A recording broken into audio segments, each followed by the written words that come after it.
Ciao a tutti ragazzi e benvenuti o bentornati in una nuova puntata di Zona Mentale, il primo e unico podcast in Italia dove il calcio incontra la mente. Bella per Diego che è tornato oggi e bella anche perché ha fatto Zona Mentale insieme a noi, ormai membro ufficiale.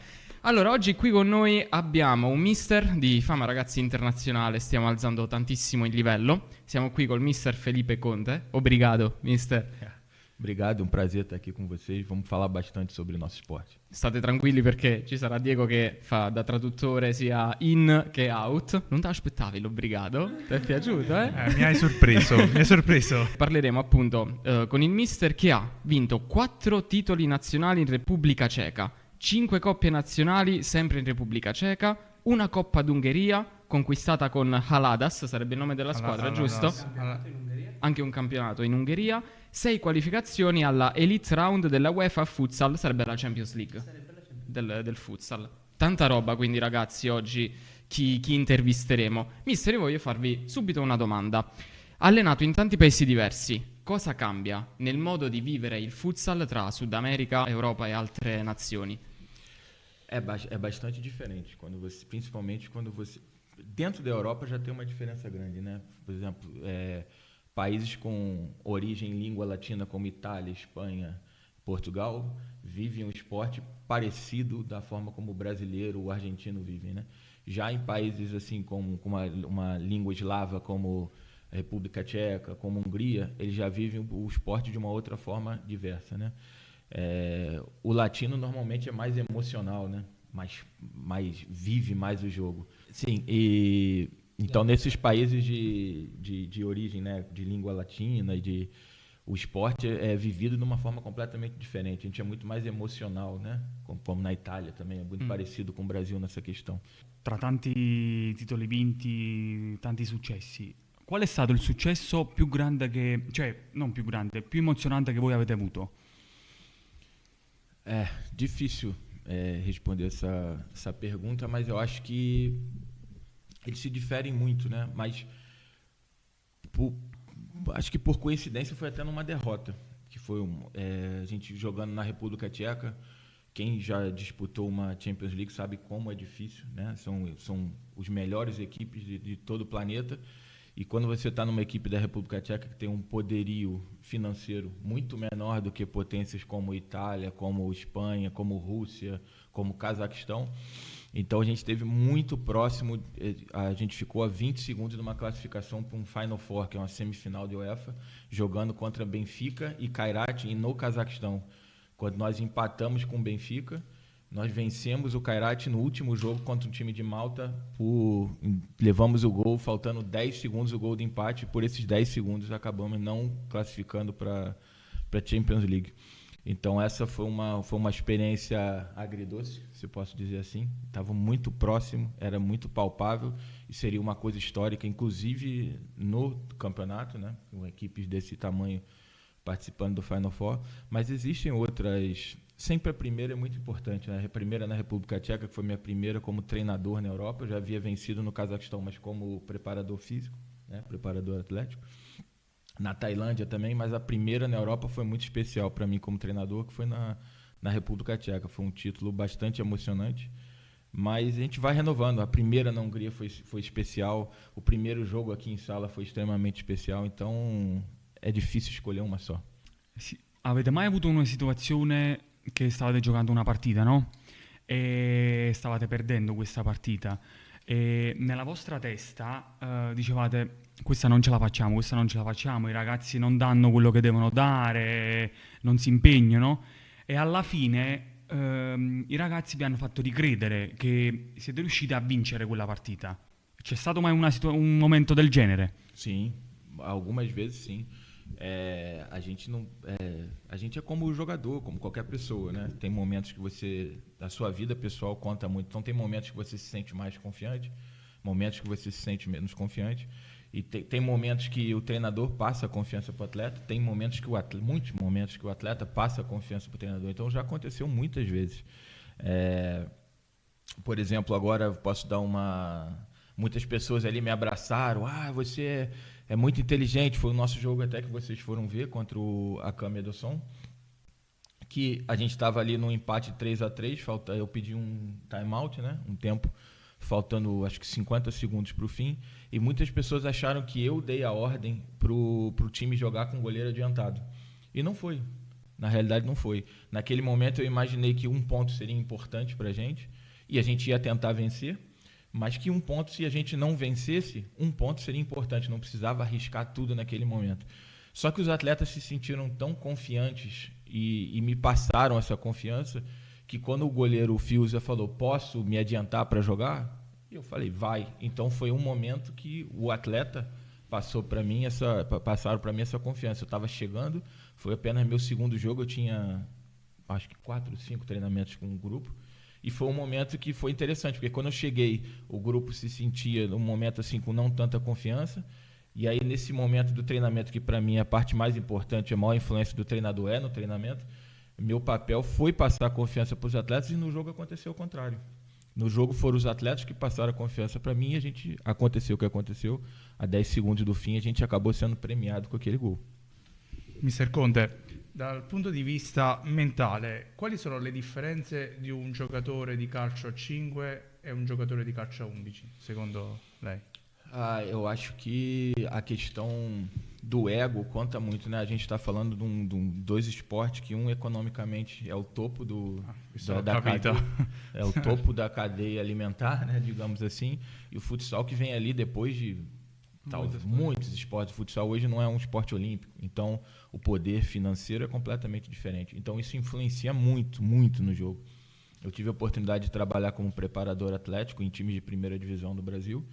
E é muito complicado você lidar com todo esse ego, com todo a gente está falando de dinheiro que muda a vida não do atleta, de pessoas e família em volta do atleta. Então é muito mais complicado se trabalhar do ponto de vista mental do atleta do Couch A5, né, pro atleta de futebol de campo.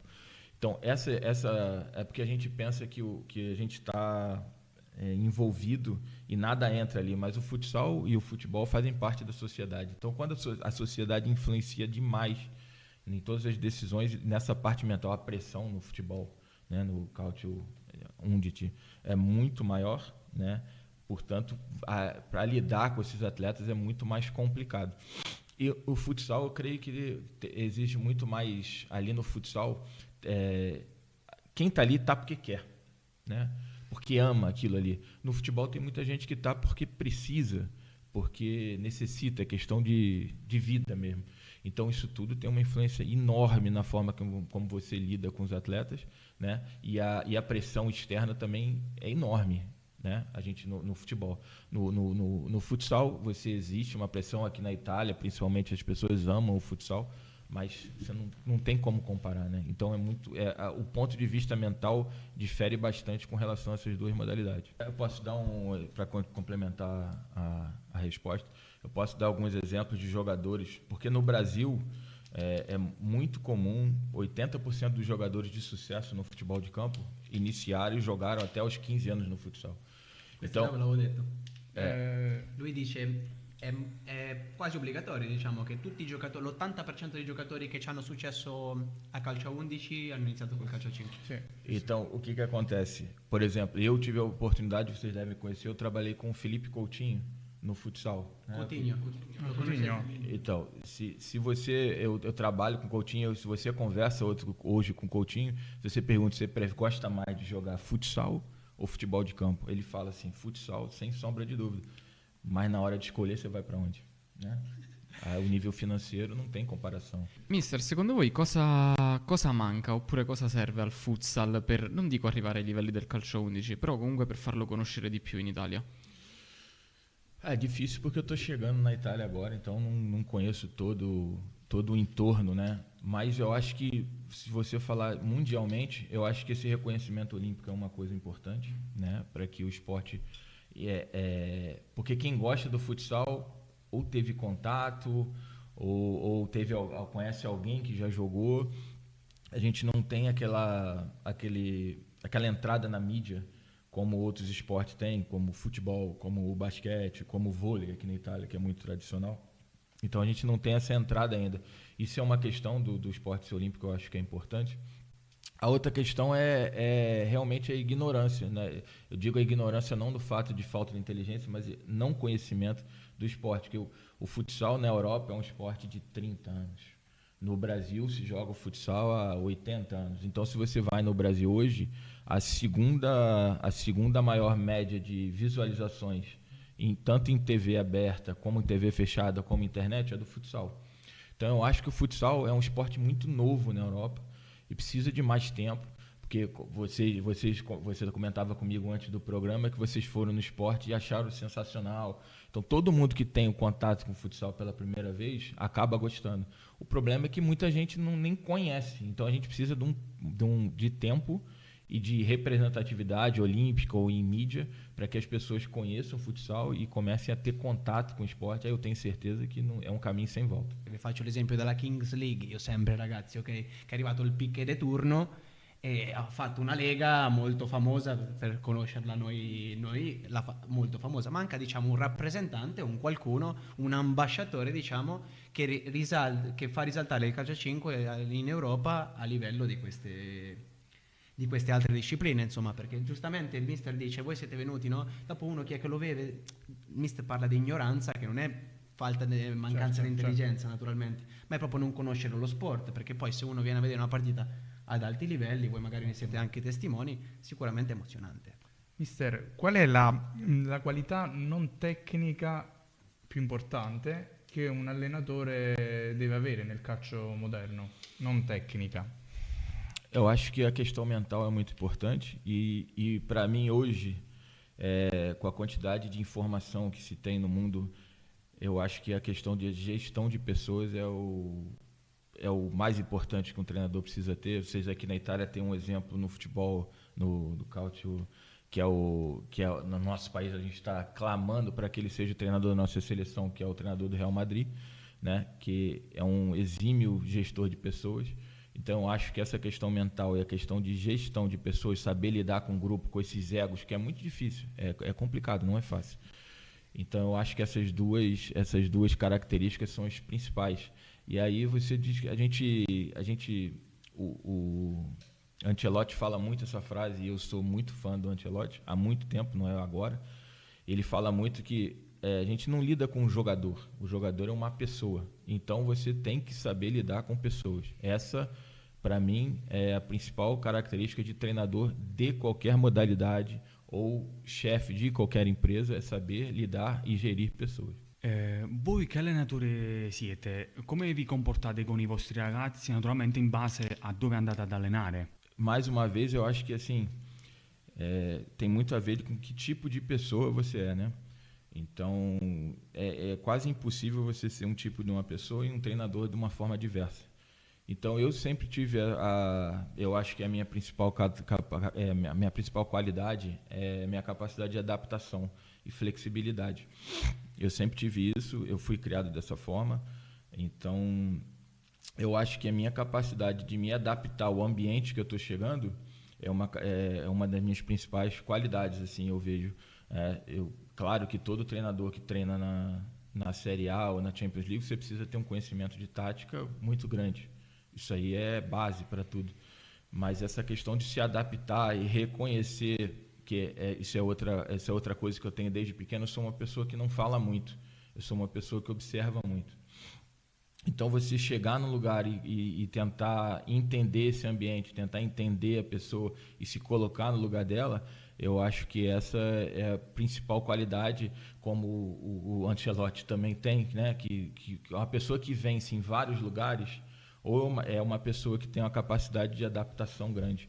Para mim, essa é uma coisa que diferencia, né? E é extremamente importante para pessoas que trabalham em países diversos. Primeiro você se colocar naquele país, entender a cultura, respeitar a cultura e depois entender de gente, observar e tentar se adaptar. Eu acho que aqui foi uma adaptação em tempo recorde, né? E para mim foi muito fácil, porque eu vivi em países muito mais difíceis de se viver. Aqui eu tenho um elenco no Sala de italianos e sul-americanos, que são pessoas extremamente abertas e parecidas comigo, então a adaptação foi muito rápida. E é óbvio que todas as experiências passadas que eu tive em Cazaquistão, na Tailândia, na República Tcheca ou na Hungria, que são pessoas completamente diversas, ajuda muito. Então, eu acho que com o tempo você aprende a experiência, mas a capacidade de se adaptar e ser flexível às situações, eu acho que é uma capacidade diferencial. Vorrei aggiungere una piccola pillola di mental coaching proprio per collegarmi con Mr. Conde. Si parla tantissimo anche nel mondo della comunicazione, o quando parliamo di un leader, una persona che deve essere seguita, come nel caso di un allenatore, il concetto di ricalco e guida, pacing e leading. Cioè prima si va al passo, ok? Prendo proprio un esempio cinematografico di Al Pacino, che fa l'allenatore di un altro sport, dove trova la squadra che stava perdendo e inizia a fare un discorso. In una prima fase va a passo. Di football americano. Football americano, esatto. È molto bello. Lo prendiamo spesso noi formatori di comunicazione per parlare del pacing e leading. Cioè, prima ricalco, si vede proprio l'attore, il personaggio interpretato dal Pacino, che fa un forte ricalco alla squadra che era abbattuta. Stavano giù proprio a livello di comunicazione non verbale, linguaggio del corpo. E anche la voce inizia a parlare dei suoi problemi per creare una sorta di rispecchiamento, per poi aumentare la voce, cambiare il linguaggio del corpo e portare poi a una guida verso una soluzione, verso un obiettivo, a farli performare meglio. Quindi è molto importante il concetto di adattamento di Mr. Conde, che ci ha comunicato, appunto, ci ha condiviso la sua esperienza molto importante, proprio perché in una prima fase uno deve essere il più simile possibile nel proprio stile, ognuno col proprio stile, all'ambiente dove si va a lavorare, perché c'è proprio una tendenza, un'euristica che è l'euristica della simpatia, cioè noi tendiamo ad essere più accondiscendenti con persone che sono un po' più simili a noi, quindi essere simili mantenendo il proprio stile. Proprio pacing e leading, c'è proprio il verbo, cioè la parola proprio inglese, ecco. Ecco Domenico, io penso che hai fatto l'esempio proprio giusto, penso, e te lo potrà confermare il mister, della situazione che il mister ha trovato con noi a Sala Consilina, cioè come dici te, linguaggio del corpo passivo, comunque comunicazione non verbale che risultava molto pesante, comunque la squadra che non c'aveva più fiducia, ok? Io penso che il lavoro più grande del mister è stato in una settimana, 4-5 giorni, dacci fiducia e facci capire, ragazzi, guarda che ancora ce la possiamo fare, siete bravi, non vi preoccupate, ok? Cosa che ne hai risentito, raga, andiamo a giocare venerdì con la Feldieboli, primo tempo, usciamo dal primo tempo, perdiamo 4-0. Lui entra dentro lo spogliatoio con tutta la calma del mondo e ci dice, ragazzi, secondo me possiamo rimontare la partita, facciamo questo, questo e questo per provare a riportare la partita finisce 4-3, cioè per la Feldieboli, secondo tempo in cui noi abbiamo forse giocato molto meglio di loro, ok?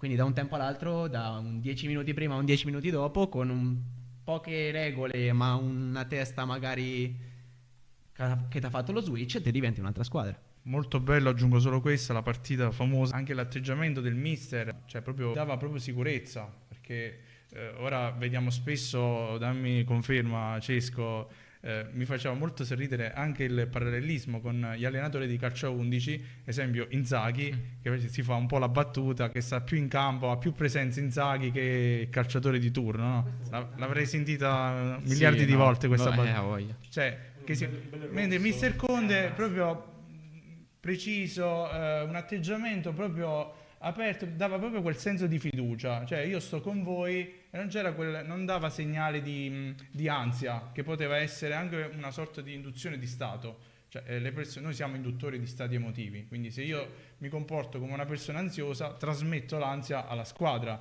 se io mi comporto come una persona insicura del risultato di quello che fanno i miei ragazzi in campo, io vado a trasmettere questo messaggio col corpo, con la comunicazione non verbale. Mr. Conde non aveva questo. Quindi complimenti, Mr. Conde. Porque eu penso que é importante esse relato que vocês deram, porque eu vejo muito o líder como não é uma pessoa que manda, é uma pessoa que serve, na minha opinião. Então, o que eu penso como treinador? Eu tenho que fazer o que eles precisam, né? Que eles que são os artistas principais do espetáculo.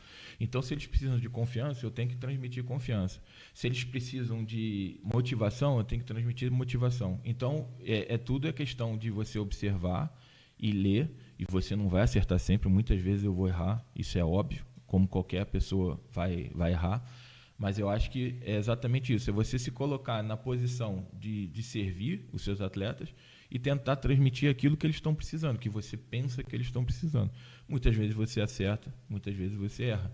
E eu acho que a experiência te dá um pouquinho uma margem di acerto maior com o decorrer do tempo. Ma voi avete mai avuto difficoltà ad approcciarvi con la squadra, ma non per colpa vostra, ma per colpa dei giocatori che non vi seguivano? Já, sempre acontece. Quando você lida com pessoas, é natural que alguns desentendimentos aconteçam. Mas, falando especificamente de mim, acontece pouco porque eu tento escutar bastante os atletas e deixar com que os atletas falem um pouco.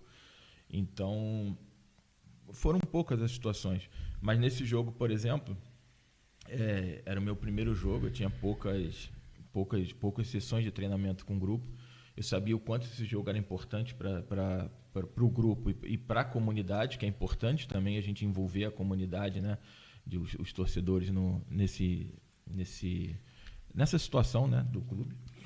Então, eu tentei me retirar ali por 5 minutos, tentar me acalmar um pouco, porque eu, como treinador, eu não observo o resultado, né? Eu observo a performance. Eu não dou parabéns a eles por terem ganho. Por exemplo, a gente fez um primeiro tempo sensacional em Péssaro, depois de uma situação extremamente difícil. Eu não fui no vestiário e falei, vocês são os melhores do mundo, não. Chamar atenção para aquilo que a gente tinha que fazer. Então, para mim, eu observo muito a performance. E a gente perdia de 4-0, mas a gente não estava fazendo um mau jogo. A gente perdeu muitas oportunidades. Então, eu acho que o importante é você passar a situação do dia a dia, a performance. E o resultado, eu falo sempre para eles, que é uma frase que para mim é um mantra, que o resultado a gente não controla, a gente controla a nossa performance do dia a dia. Então, eu acho que o nosso foco tem que ser para coisas palpáveis, práticas, que a gente pode ter influência. E nesse jogo isso foi um exemplo enorme. A gente estava fazendo um bom jogo, então o que eu fui fazer no vestiário foi tentar passar uma solução para eles, prática, sem muita enrolação, tática, mas principalmente transmitir confiança e envolver todo o grupo. Se você percebe, todos os jogadores tiveram uma função muito grande no segundo tempo. Então, eu acho que isso é uma coisa extremamente importante, principalmente para o momento que a gente estava vivendo, ainda está, mas era muito pior a nossa situação na época. No, perché entrando a me succede con i ragazzi tante volte, secondo me, io sono giovane come allenatore, non è che lo faccio da tanti anni. Su alcune partite primo tempo dove vinciamo 3-4-0, 2-0, 1-0, non è che calmo i ragazzi, comunque loro hanno l'euforia, sono contenti, felici, però tante volte ho visto che alcune partite sono andate comunque bene, dove abbiamo vinto, dove comunque abbiamo subito già dal secondo tempo 1-1 o stavamo addirittura perdendo dopo la nostra vittoria del primo tempo, altre partite dove le abbiamo vinte tranquillamente, addirittura c'è stata la prima di campionato quest'anno dove abbiamo vinto 11-1 e loro quando hanno saputo che hanno visto questo risultato non hanno mai fatto questo risultato, infatti hanno detto mister quest'anno sarà diverso, noi lo vediamo già dalla prima partita. Il bello è che quella partita felici tutto quanto, la seconda partita abbiamo perso 11-1 noi. Perché? Perché non ho dato quella ho detto sì, abbiamo vinto quella partita, sicuramente non sarà difficile questa e abbiamo sottovalutato l'avversario. Certo. Io in primis, i ragazzi in secondis. Certo. E, infatti da subito hanno cominciato a prendere questa imbarcatura e io non capivo come mai, perché proprio per un'esperienza, perciò io faccio determinate domande al mister per capire, avendo a che fare anche con altri mister. Può essere molto utile per la tua esperienza, perché il mister ormai tantissimo tempo, quando sei di casa você para treinar? Che anno era? Para como treinador? Sim, não, como treinador eu comecei em 2016. Cioè dal 2016 che sta fuori di casa per allenare. Sono 10 anni quasi. Mamma mia.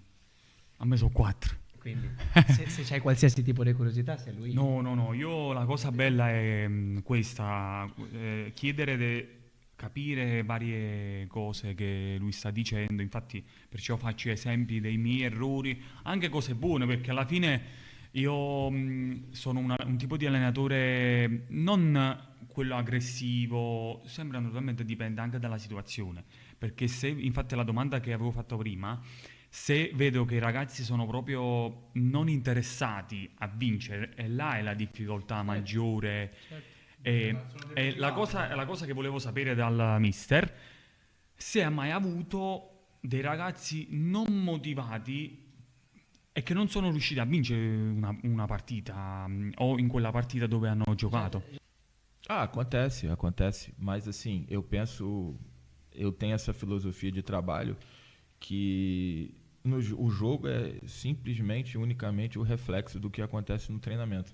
Então, se o atleta não está motivado para jogar, é porque ele não estava motivado para treinar.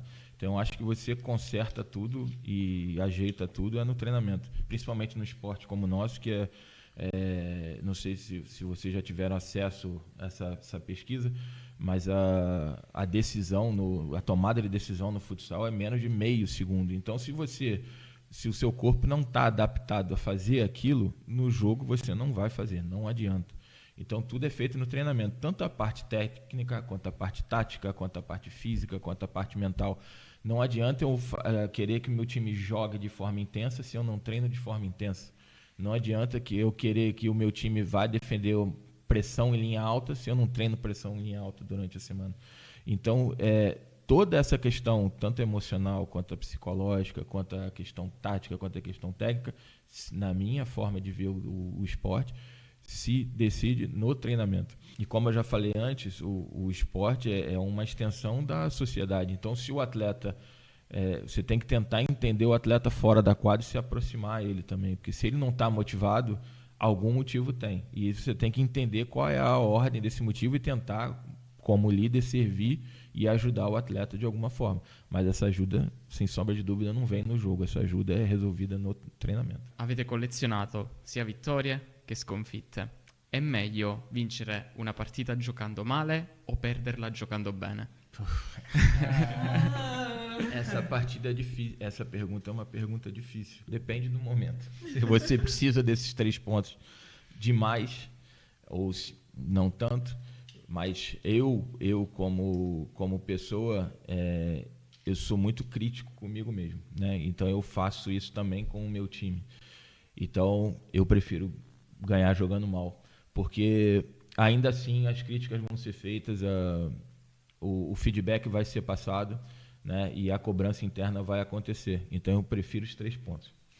Il mister, poi io sono d'accordo, preferisce 3 punti giocando male perché dici poi posso analizzare quello che ho sbagliato e dentro mi prendo i 3 punti, poi internamente con la squadra vado ad analizzare quello che c'era sbagliato e posso lavorarci naturalmente. Allora, ormai credo sia tardi parlare di obiettivi perché il campionato credo sia quasi finito. Mister, non a livello societario, ma a livello vostro personale, che obiettivi avete con lo Sporting per l'anno prossimo? É difícil porque eu ainda não defini perguntou qual o objetivo pro próximo ano.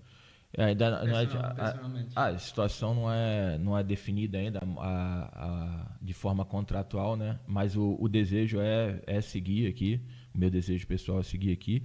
E isso sendo feito, a primeira coisa é tentar montar uma equipe forte, como a gente tem, mas a gente pode melhorar, né, a montagem do elenco. E é óbvio que eu acredito piamente que a sociedade que a gente tem, os atletas que a gente tem, o staff que a gente tem, a estrutura física de trabalho que o clube nos dá, o objetivo não pode ser outro que não seja o playoff. Eu acho que é o primeiro passo. A gente não pode também imaginar que a gente vai sair de um clube que nunca classificou para o playoff para ser campeão da liga, é muito difícil.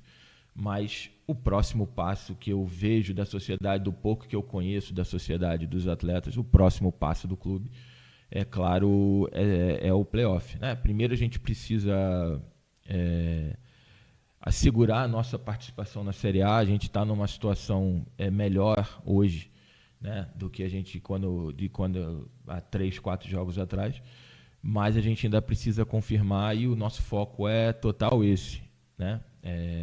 Nessa temporada. Agora, a gente conseguindo nossos objetivos, eu acho que o próximo passo comigo como treinador ou outro treinador, o próximo passo da sociedade, sem sombra de dúvida, è estar num playoff, porque tem todas as condições para isso. Playoff, raga, se non lo sapete, sono le prime 8 dei 16 della classifica, che poi vanno a fare dei playoff, che sarebbe un altro campionato. Cioè, calcio a 5, se vinci la regular season, come un po' nel basket, nell'NBA, non hai vinto praticamente niente. Poi c'è tutto un altro campionato che appunto sarebbe bello partecipare tra le prime 8, ok? Il mister dice che l'obiettivo prossimo del prossimo anno comunque della squadra potrebbe essere tranquillamente arrivare nei playoff, e il mister gli piacerebbe naturalmente a buone condizioni, gli piacerebbe rimanere qua. Dice che la squadra è forte, lui potrebbe naturalmente, se potrebbe migliorare la squadra per poter appunto questi obiettivi. Mas eu penso que o nosso grande foco deve ser essa temporada, né? A gente precisa... O nosso foco aqui, desde que eu cheguei, e eu conversei isso com o presidente, independente da nossa situação na tabela, é somar o máximo de pontos possíveis.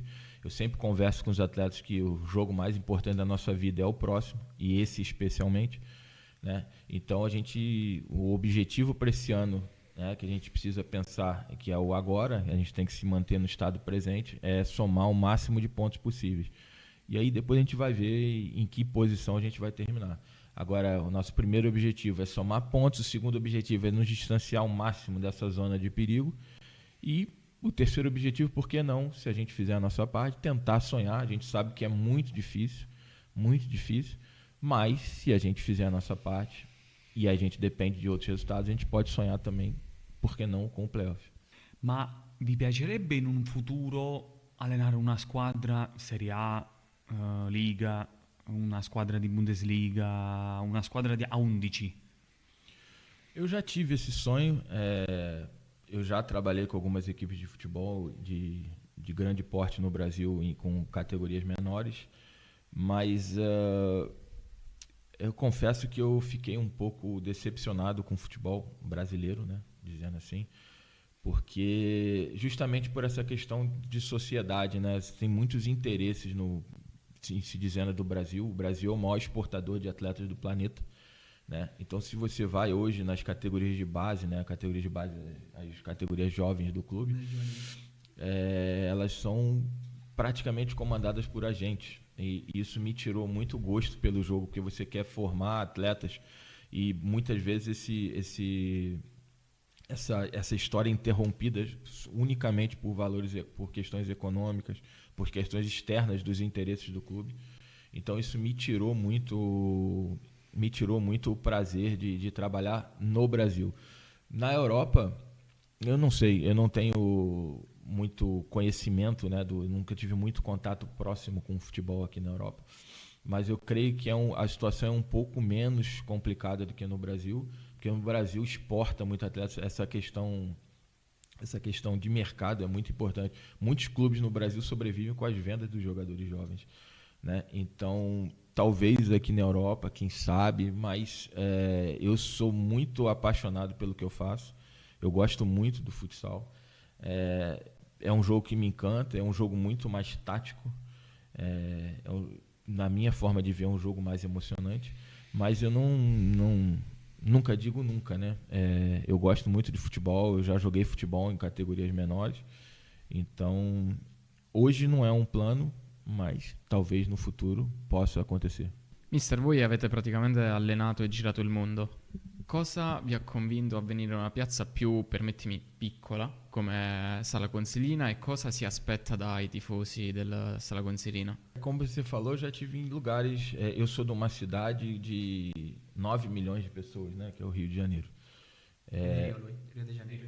Sim, e já vivi em cidades menores que Sala Consilina. Por exemplo, Rudim, na República Tcheca, tem acho que 9 mil pessoas. Então, isso vem muito da minha forma de viver, né, como pessoa, a capacidade de me adaptar ao ambiente que eu estou, né?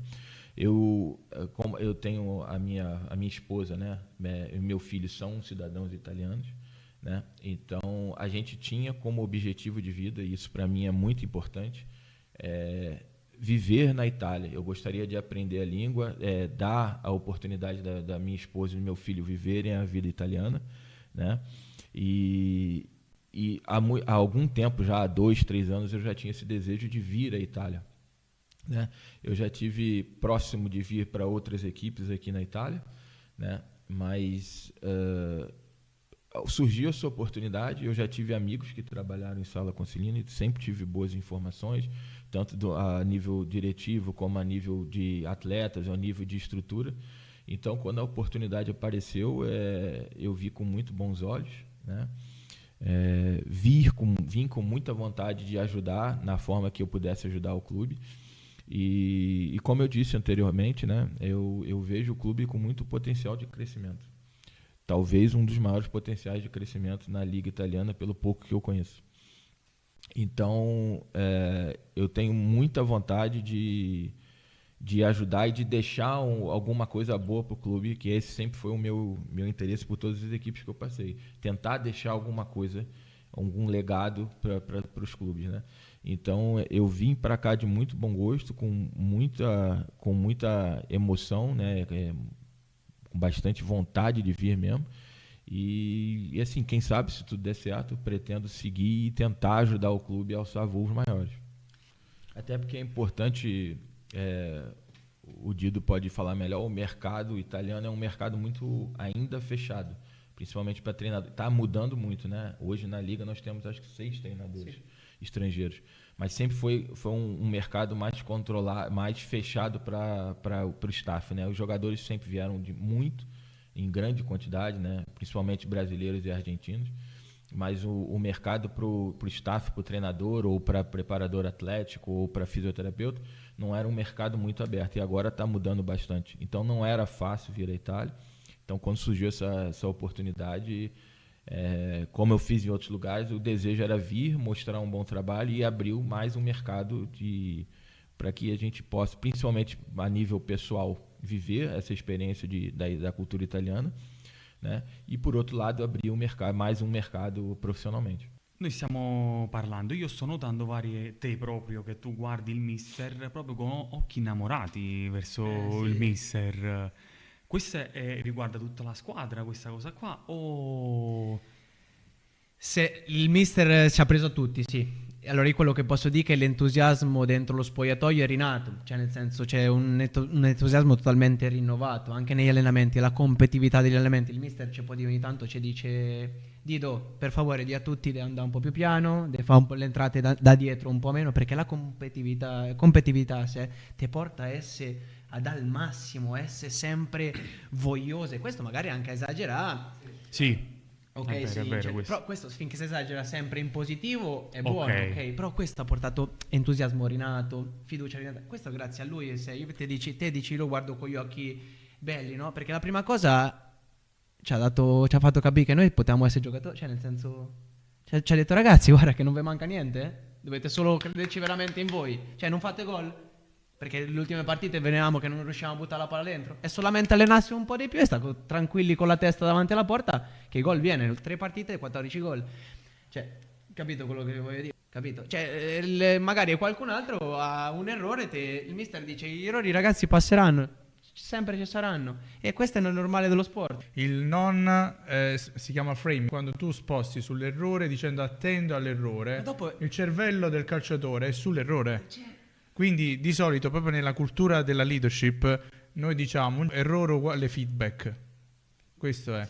Cioè l'errore è soltanto un feedback e parte del successo. Quando tu hai questa cultura dell'errore, quindi anche valorizzare il fallimento come aspetto del successo, diventa una risorsa anche l'errore, perché tu hai un apprendimento, perché poi dopo andate a vedere la partita, la vedete comunque esternamente perché la vedete in video, e questa è una posizione percettiva migliore, perché non siete dentro, non siete i protagonisti dell'azione dove siete comunque dentro a giocare, siete fuori, e quindi potete analizzare, appunto l'analisi che parlava Mister Conte. Quindi questo è molto importante. Se tu dici non pensare all'elefante rosa, pensi all'elefante rosa.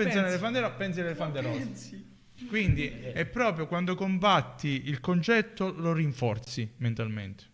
Isso é uma coisa extremamente importante que vocês estão falando.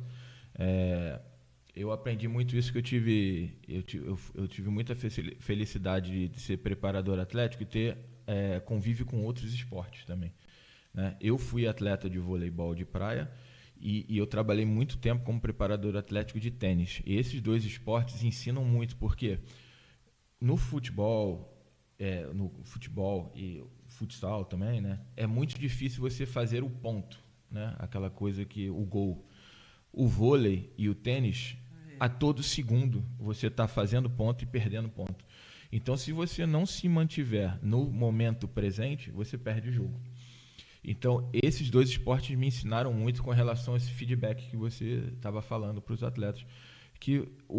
Por isso que eu dou tanta importância para o treinamento, porque você vai errar e acertar no treinamento e no jogo vai ser característica, vai ser o resultante do que você fez no treinamento. Então, o treinamento te dá essa fortaleza mental e eu tento, né, nas minhas equipes, fortalecer essa questão do faça, está confiante, faça, errou, corrige, faz de novo, porque essa questão no jogo é extremamente importante. Você errou, você abaixou a cabeça, você levou o gol, acabou o jogo. Então você não pode, você não tem tempo. Uma das coisas que eu falava para eles quando eu cheguei aqui, isso, e aconteceu muito no nosso primeiro jogo, a gente estava com muita dificuldade de fazer o gol. Eles criavam muitas oportunidades, que eu via nos vídeos anteriores, mas tinham dificuldade de fazer o gol. Isso é muito mais o aspecto mental do que o aspecto técnico. Ninguém desaprendeu a chutar a bola. Então, eu falava com eles, errou, não abaixa a cabeça, chuta de novo. Errou, chuta de novo. Até o momento que essa bola entra, a mudança acontece e o ambiente melhora. Então, essa questão da convivência com erro, esses esportes ensinam muito. Ragazzi, siamo con un mister di fama internazionale, Felipe Conde, che ha vinto ovunque, in Repubblica Ceca, in Ungheria, si è qualificato alla Champions League del futsal. E mister, io vi faccio una domanda importantissima, da esperienza da allenatore. La Champions League calcio a 11, quest'anno chi la vince? Eu não vi agora os cruzamentos, né? Porque como a gente está tendo pouco tempo, eu não estou tendo muito tempo de ver esses jogos. Mas eu gostaria que ou o Barcelona ou o Inter vencesse, mas eu acho que eles se cruzam, né? Sì, adesso semifinale. Então, não sei. Eu estava torcendo pro Real Madrid, porque tem muitos jogadores brasileiros. O Vinícius Júnior é um jogador oriundo do clube que eu torço, né? Mas os times, embora eu não tenha acompanhado muito a temporada de futebol nesse ano, mas os times que mais me agradam ver o jogo hoje em dia são a Inter e o Barcelona. O PSG joga um jogo que me agrada também de assistir, mas eu não gosto do PSG. Quindi tra Barcellona e Inter una? Che dovete dire chi va a ganar? No momento, acho que o Barcelona, mas preferia... Gostaria... È andata male. Eu gostaria que o Inter vencesse, mas jogo, acho que o Barcelona vem apresentando um jogo um pouco melhor. E pure lui pensa che gostaria che l'Inter vince. Io sono interista, quindi speriamo. Vabbè ragazzi, non mi è piaciuta la risposta finale, però speriamo non sia un predict, che non l'abbia predictato il mister. Quando parla... Succede? Eu gosto, eu particularmente aqui na Itália, eu sempre acompanhei muito o futebol italiano, né? Porque muitos jogadores brasileiros, né, tiveram aqui na Itália. Então, por exemplo, na Inter é o time que eu mais acompanho, são o goleiro do meu clube, né, de coração, que para mim é o melhor goleiro de todos os tempos, junto com o Buffon, né? O Júlio César. Então eu acompanho são jogadores que eu gosto muito no Brasil, o Júlio César, Adriano, Ronaldo, então todos esses jogadores passaram. Il mister tifa il Flamengo sicuramente. Sì, flamenguista. Ragazzi, allora, oggi vi abbiamo portato, inutile ripetervelo, una persona appunto di fama internazionale che ha vinto tanto. Io voglio fare i complimenti al mister e un in bocca al lupo per tutto quello che verrà con lo Sporting nella vostra carriera, e voglio anche farvi riflettere su quanto lo Sporting stia investendo appunto nella realtà, nella squadra. Tant'è che ha chiamato un mister di questa caratura, si può dire caratura, quindi, e soprattutto non uno dei soliti che gira in Italia, come abbiamo detto. Quindi un in bocca al lupo al mister, a Diego, alla squadra, alla società. Quindi grazie mille, obrigado. Grazie. Ciao ciao. Ciao belli.